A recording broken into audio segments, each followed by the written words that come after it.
একা একা যাইতে হবে, কেউ তো সঙ্গে যাবে না, দুনিয়ার স্বপ্নের খেলা। বাংলাদেশের ঐতিহ্য ও সংস্কৃতির এক অনন্য প্রতীক টাঙ্গাইল শাড়ি।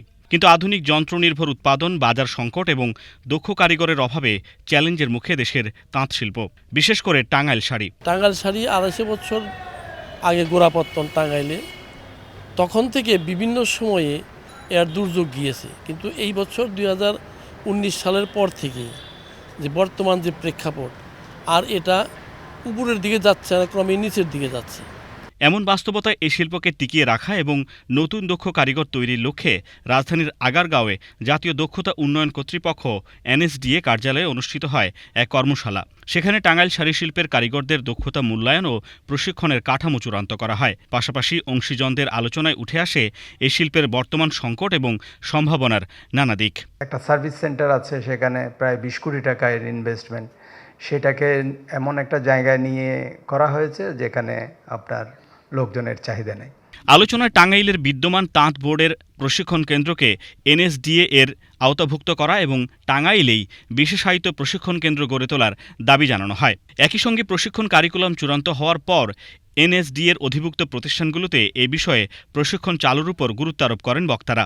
টাঙ্গাইলের SCSটা তৈরি হওয়ার পরে এটার যে STPটা হবে, স্কিল ট্রেনিং প্রোভাইডার যে হবে, তারা যেন টাঙ্গাইল কেন্দ্রিক হয়। সংশ্লিষ্টরা বলেন, একসময় এ শিল্প থেকে উল্লেখযোগ্য বৈদেশিক মুদ্রা অর্জিত হলেও বর্তমানে রপ্তানি কমে গেছে। তাই ঐতিহ্যবাহী এ শিল্পকে টিকিয়ে রাখতে সমন্বিত উদ্যোগের বিকল্প নেই। আমাদের শিল্পী হারিয়ে যাচ্ছে, সেই শিল্পী উৎপাদনের ব্যবস্থা করতে হবে এবং তাদের সঠিক কর্মসংস্থানের ব্যবস্থা করতে হবে। বক্তারা বলেন, উপযুক্ত মূল্য না পাওয়ায় ক্ষতিগ্রস্ত হচ্ছেন কারিগররা। এ খাতের উন্নয়নে সার্ভিস সেন্টার, প্রশিক্ষণ কেন্দ্র এবং দীর্ঘমেয়াদী প্রকল্প গ্রহণ প্রয়োজন।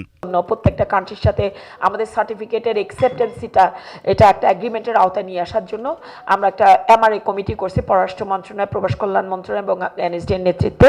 সেই কমিটি কাজ করছে। MRAটা হয়ে গেলে আমাদের ইন্টারন্যাশনাল মার্কেট অ্যাক্সেসটা আরও দ্রুত হবে।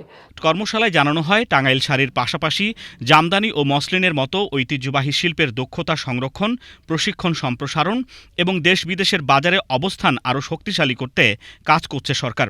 NSDA বাংলাদেশের ফিউচার স্কিল লেবার ফোর্স তৈরির জন্য যে যাত্রাটা শুরু করছে, সেই যাত্রায় কিন্তু আপনাদের সবাইকে থাকতে হবে। কুমার বিশ্বজিৎ রায়, BTV নিউজ, ঢাকা।